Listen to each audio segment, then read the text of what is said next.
My name is Andrew Bustamante, and this is Everyday Espionage.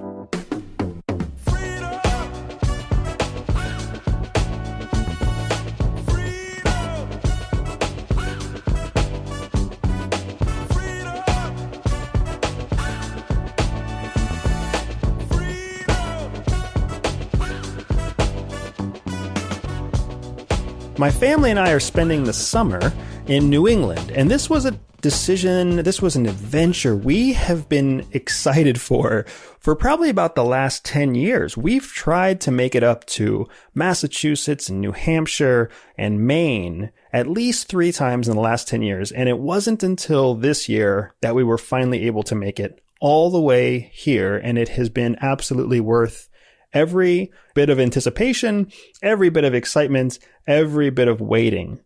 And I wanted to tell you this awesome story that really highlighted to me an important spy lesson that I want you to have, because just this past weekend, Americans celebrated our Independence Day, our 4th of July, the day that we declared our independence against the British back in 1776. So if I can paint a picture for you, my wife and I, Jihi and I, are in Boston with our 2 kids in early summer, which in the Northeast, early summer is kind of like early spring in the rest of the United States, because it was cold and it was gray and it was rainy. And in Boston, it gave me a sense for why so many folks in Boston and in Massachusetts get a little bit surly and cranky, because it was terrible weather. And we were there multiple days and the weather was cold and nasty in the summer for multiple days. So we took a trip into the city after waiting for the weather to break, and the weather would never break. We took a trip into Boston with the 2 kids, and we made it a priority to go see the Boston Tea Party Museum. And it's a great museum. It's an outdoor museum if you've never seen it before. I had no idea what to expect. Jihi had made all the plans for us, and we got there, and it was just a miserable afternoon. It was in the high 40s with a cold, steady rain that was not necessarily a downpour, but just above a misting. So it was just pelting you with cold, consistent wetness. It was so yuck. And we had these 2 kids that were dragging with us. Now, everybody brought a raincoat. Everybody brought the clothes that they needed. That's something that we are very proud of. When we pack to go anywhere, we pack effectively. But even with the gear and the effective packing, it was still a uncomfortable afternoon. And we get to the museum, and it was a beautiful, awesome museum. Replicas of the ships that were in Boston Harbor, the night of the Boston Tea Party. Everybody was in classic period outfits. The museum was small, but very well appointed and very well taken care of, even though this was just immediately post-pandemic coronavirus. And still, everybody was in a great attitude, and the staff there were spectacular. Now, what humbled me was that as we were going through the museum, which meant as we were going through the outdoor exhibits, actually going from ship deck to ship deck and then into the ships themselves to see what the ships and the tea and the revolutionaries had to go through the night of the Boston Tea Party, we found out that the conditions that we were experiencing were almost identical to the conditions the night of the actual Tea Party. So think about that. What that meant is that these 120-ish American revolutionaries on a cold, miserable, wet night stormed Boston Harbor to break onto these ships and throw tea into the harbor. I was blown away when I stopped to think about what kind of condition, how unhappy, how unsettled, how angry must these people have been to leave whatever quality of life they had at the time to go into these horrible outdoor weather elements just to throw away tea that they knew was going to make Britain, the colonial power over the United States, angry. And they did it anyways. And it didn't take like 15 minutes. They were out there destroying tea for 6 or 8 hours. It was a massive undertaking, the Boston Tea Party. And still, it was worth it. And what that showed me was that the American colonists must have been in some immense distress, right? Now, if you remember anything about the American Revolution from grade school, or if you studied it separately as an adult, we know that there were all sorts of changes that had happened between 1765 and 1776. There were new taxes that were levied on American colonists. There were unfair taxes. There were new duties that were put on imports. Rights were taken away. Parliamentary procedure was taken away, and loyalist royal governors were put in place over the colonies themselves. So there were these massive changes that made life for the American colonists very, very difficult. It caused them distress. There's that word again. And you're going to know why I'm talking so much about distress here in a minute. But it put the American colonists under so much distress that the American colonists had to find some sort of relief. Now, the famous Declaration of Independence that happened in 1776, there's a secret meeting that nobody ever talks about that actually happened a year before that, on July 5th, 1775. And on that day, many of the American forefathers met to create something called the Olive Branch Petition. And that Olive Branch Petition was actually a declaration that was sent to the King of Britain, King George, to re-emphasize America's loyalty to Britain and to ask for some relief, some respite from these terrible duties and taxes and these tyrannical activities that were making life so hard for the American colonists. So think about that. A year before we declared independence, we actually sent a letter swearing our allegiance to Great Britain. It's a misconception that our American forefathers wanted independence. That was never what they wanted. What they wanted was freedom to live a healthy, respectful, enjoyable life. That was what they wanted.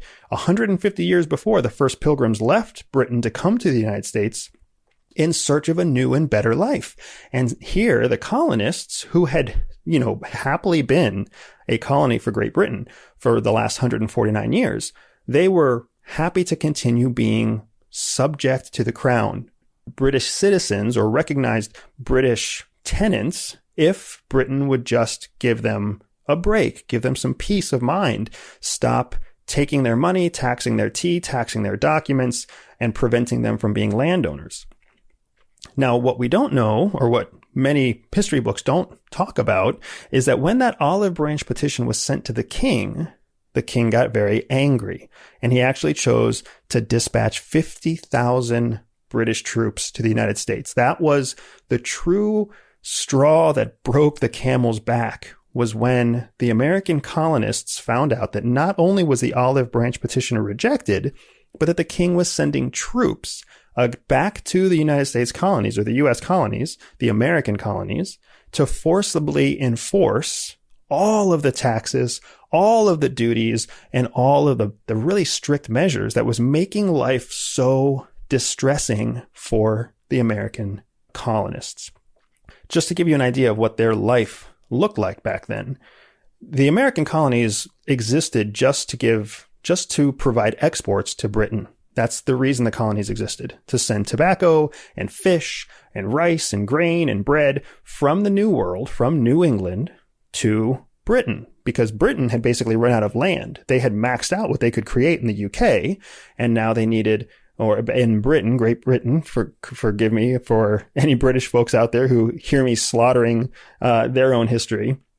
But the reason the colonies existed was to send natural resources back to Great Britain. And in exchange for those natural resources, Great Britain would send finished products that people needed to survive back to the colonies, like glass and ceramics and clothing and shoes. In fact, one of the largest shipments ever to be sent from Great Britain to the United States during the American Revolution was actually a shipment of boots and leather soles to give the British Redcoat Army new shoes, because there was no way to create shoes or to work with leather indigenous in the American colonies. They didn't have a way. The American colonists had no way to make their own clothes, make their own shoes, make their own glass. They had to depend on Britain to import all of that into the New World. So this was the way of life for more than 100 years for American colonists. So the distress that Great Britain was putting, or that the British crown was putting on American colonists at the time, became so great that it essentially left our forefathers with no other choice except to pursue revolution. That is the true story of how American independence happened. It wasn't that a bunch of brave people stood up and decided that they should become an independent country. It was because a number of loyal citizens realized that they were in so much distress that it was time for them to make a change and pursue independence for themselves because they were not being fairly treated. They wanted freedom. They did not want independence, but they chose to pursue independence for one important reason, and that reason is the reason I want to talk about today.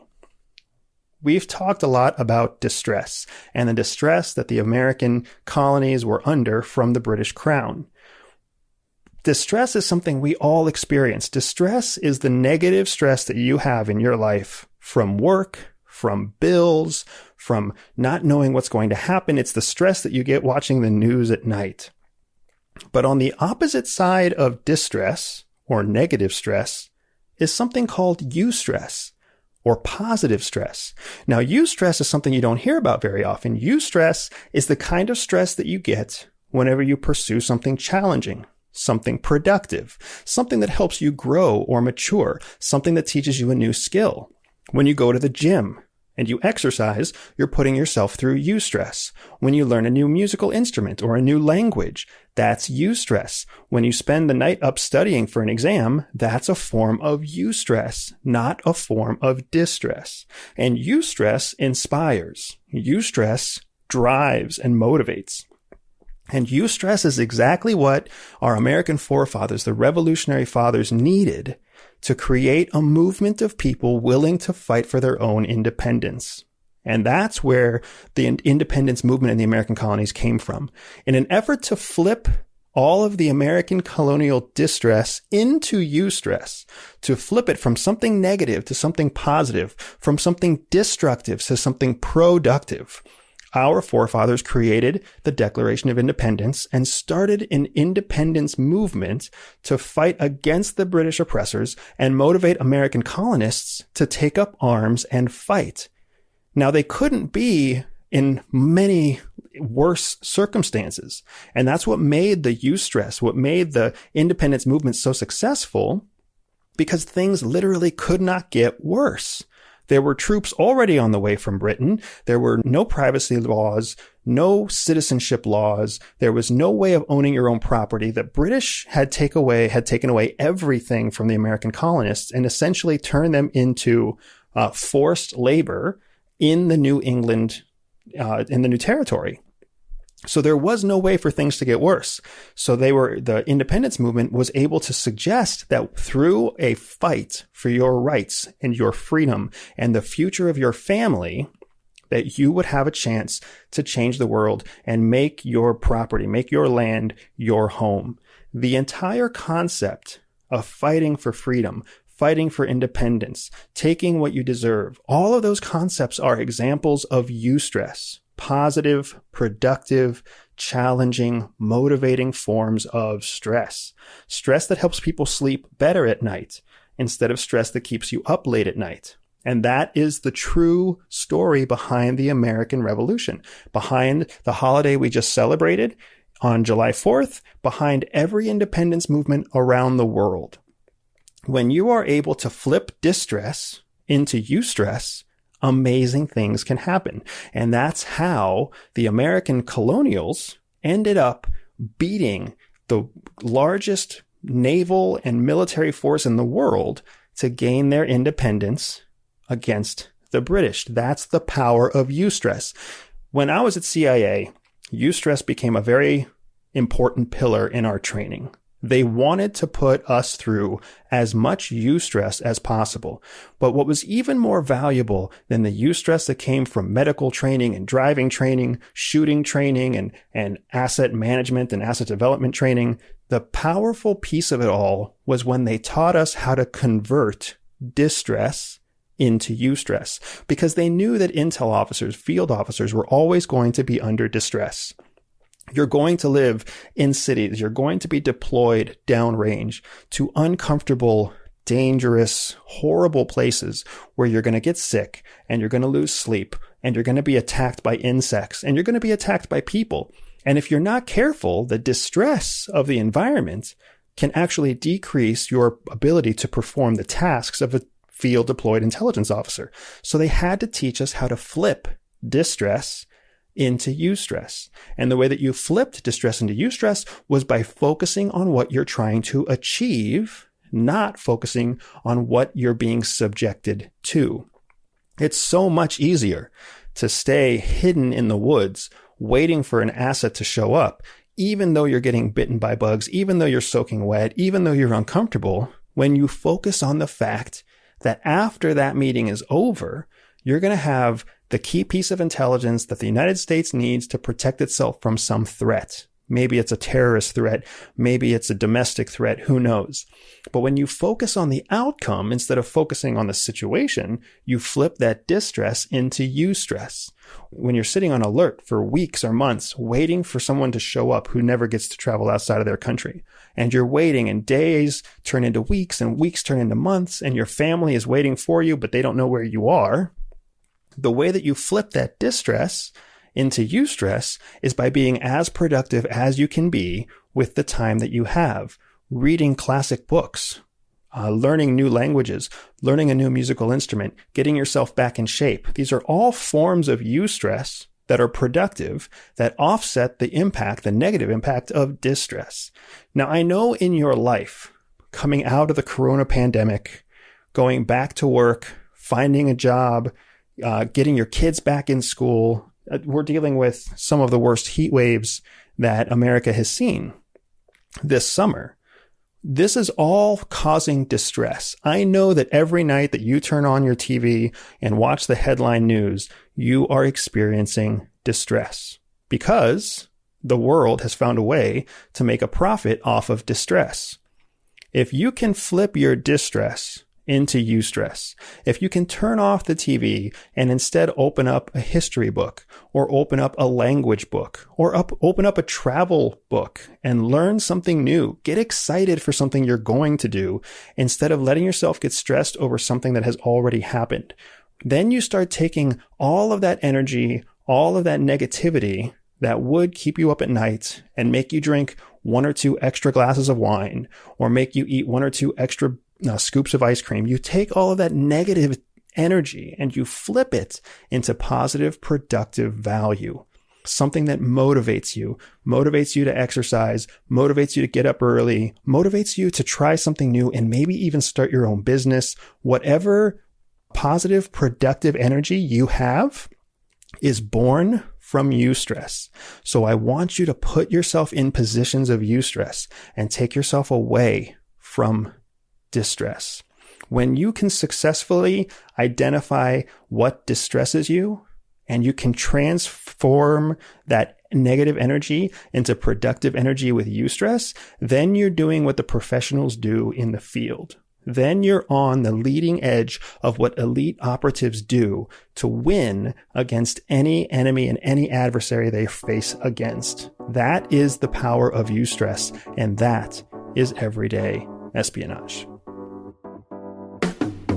Everyday Espionage is dedicated to one thing: educating everyday people. I know that not everyone will listen, but those who listen will learn. If you learned something new today, click subscribe, review, and share the podcast with a friend. Find me on social media at Everyday Spy or on my website, everydayspy.com. If you are up for a special challenge, visit everydayspy.com/operations and join me for an authentic spy training mission. And above all else, remember that knowledge is freedom.